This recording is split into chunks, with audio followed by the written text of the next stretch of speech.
Our speaker today is no stranger to most of us. If you've gotten a license for your car, you probably run into Wade Wilken. He is a very special member of our community in a lot of ways. He has committed himself and his family to serving in every way possible. He is married to Sheila. They have 2 children, Wade 18 and Tiffany 17. I will tell you that Wade is currently in the service in the United States Marines and has blown his knee out, according to Dad. So he's kind of sitting tight waiting to see what's going to happen, but he's very proud of Wade for his service. He is a board member of the Plattsburgh Senior Citizen Center, a board member of the Clinton County Friendsville Library. He's a member of the Economic Development Council of Clinton County, a member of Plattsburgh Artists Coalition, past president and member, Clinton County, Missouri Republican Club, member Scottish Rite of St. Joseph's Masonic Organization, a graduate of the Missouri Extension Council's Leadership Seminar, and assist with the monthly fundraising at Plattsburgh Senior Center. He organized and assisted with the Masonic Lodge MOCHIP program in Lathrop, emceed the Fall Festival Parade in 2000-2009, and was voted 2009 Co-Volunteer of the Year by the Plattsburgh Chamber of Commerce. Beyond that, you know, what I've discovered is he's a pretty good guy. And it's very much an honor for me to introduce you today. Wade Wilken is our speaker.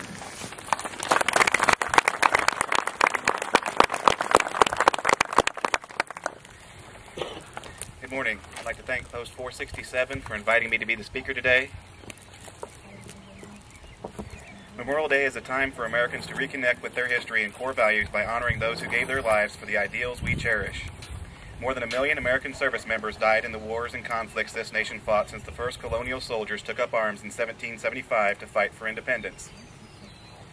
Each person who died during those conflicts was a loved one, cherished by family and friends.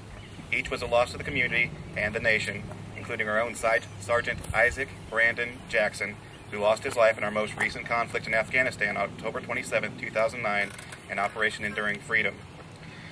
Sergeant Jackson of Lathrop, and formerly Plattsburgh, left behind his wife and 2 children, one of which was born after he perished. As Chad Ward was quoted, one of the main reasons Isaac joined the Army was to make sure his son wouldn't see another 9/11. Sergeant Jackson is definitely one of the main reasons we are here today. The observance of this day was born of compassion and empathy in 1863. As the Civil War raged, grieving mothers, wives, daughters, sisters, and other loved ones were cleaning Confederate soldiers' graves in Columbus, Mississippi, and placing flowers on them. They noticed nearby the Union soldiers' graves were dusty and overgrown with weeds. Grieving for their own fallen soldiers, the Confederate women understood that the dead Union soldiers buried nearby were the cherished loved ones of families and communities far away. They cleared the tangled brush and mud from those graves, as well as their own soldiers' graves, and laid flowers on them too. Soon the tradition of a decoration day for the graves of fallen soldiers spread. On May 5, 1866, when the Civil War was over, Henry Wells of Waterloo, New York, closed his drugstore and suggested all other shops in town also close up for a day to honor all soldiers killed in the Civil War, Union and Confederate alike. It was a gesture of healing and reconciliation in a land ripped apart by conflict. There are many stories as to the actual beginnings of this day, with over 2 dozen cities and towns laying claim to being the birthplace of it. While Waterloo, New York, was officially declared the birthplace of Memorial Day by President Lyndon Johnson in May of 1966, it's difficult to prove conclusively the origins of this day.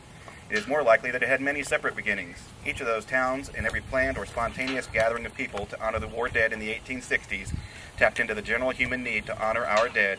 Each contributed honorably to the growing movement that culminated in General Morgan giving his official proclamation in 1868. It is not important who was the very first. What is important is that Memorial Day was established.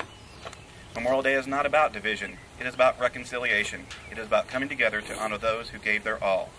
Memorial Day was officially proclaimed on May 5, 1868 by General John Morgan, National Commander of the Grand Army of the Republic, in his General Order No. 11, and was first observed May 30, 1868, when flowers were placed on the graves of Union and Confederate soldiers at Arlington National Cemetery. The first state to officially recognize the holiday was New York in 1873.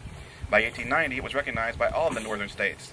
The South refused to acknowledge the day, honoring their dead on separate days until after World War I. It is now celebrated in almost every state on the last Monday in May, though several states have an additional separate day for honoring the Confederate dead. January 19th in Texas, April 26th in Alabama, Florida, Georgia, and Mississippi, May 10th in South Carolina, and June 3rd in Louisiana and Tennessee. In 1882, the nation observed its first official Memorial Day, a day set aside to remember and honor the sacrifice of those who died in all of our nation's wars. For decades, Memorial Day was a day in our nation when stores closed and communities gathered together for a day of parades and other celebrations with a patriotic theme. Memorial Day meant ceremonies at cemeteries around the country, speeches honoring those who gave their lives, the laying of wreaths, the playing of taps. Traditional observance of Memorial Day has diminished over the years. Many Americans nowadays have forgotten the meaning and traditions of Memorial Day. At many cemeteries, the graves of the fallen are increasingly ignored and neglected. Most people no longer remember the proper flag etiquette for the day. While there are towns and cities that still hold Memorial Day parades, many have not held a parade in decades. Some people think the day is for honoring any and all dead, and not just those fallen in service to our country. In some places, these ceremonies continue, as we see here. You present at this event remember the true meaning of Memorial Day. You come here to honor our fallen servicemen by your presence. You understand that on Memorial Day we honor the ideals and values those soldiers stood for and died defending. Sadly, many Americans have lost this connection with their history. All too many Americans today view military service as an abstraction, as images seen on television and in movies. For a growing percentage of the American people, Memorial Day has come to mean a simple 3-day weekend or a major shopping day. Families might still gather for picnics, but for many of them, the patriotic core, the spirit of remembrance, is absent.